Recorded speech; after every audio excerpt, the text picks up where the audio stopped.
At least 43 people are dead and dozens injured after two trains collided head-on last night in central Greece. A passenger service with 350 people on board had been travelling from Athens to the northern city of Thessaloniki when it crashed into a freight train here in Tempe.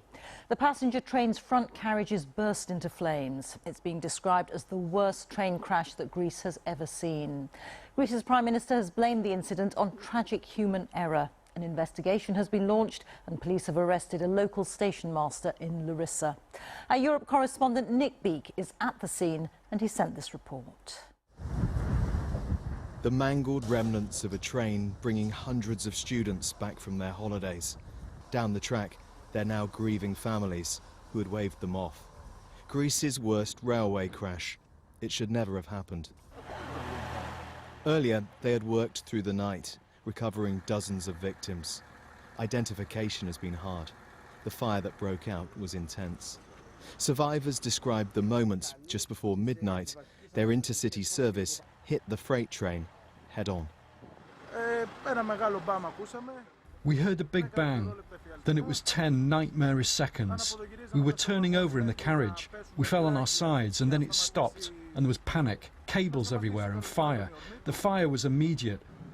As it quickly became clear no one else would be found alive, news arrived that a signal master at the nearest city had been charged with manslaughter by negligence.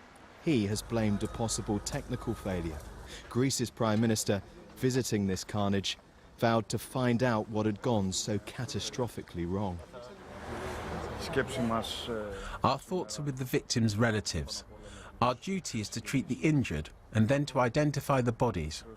I can guarantee only one thing. We will find out what caused this tragedy and we'll do whatever we can to avoid anything similar in the future. This evening, Greece's transport minister resigned, saying his efforts to improve the railway hadn't been enough to prevent such an accident. But who is to blame is not a straightforward question.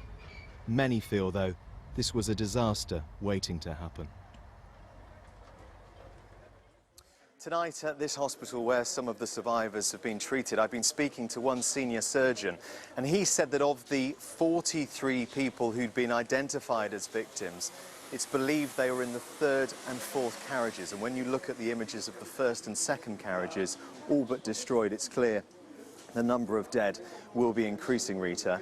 The Prime Minister in Greece has described this as tragic human error. For many Greeks, that simply doesn't do it, because there have been repeated warnings about the state of the railway network in Greece. And so tonight, amid all the mourning, there is deep, deep anger. Nick, thank you. Nick Beak reporting there.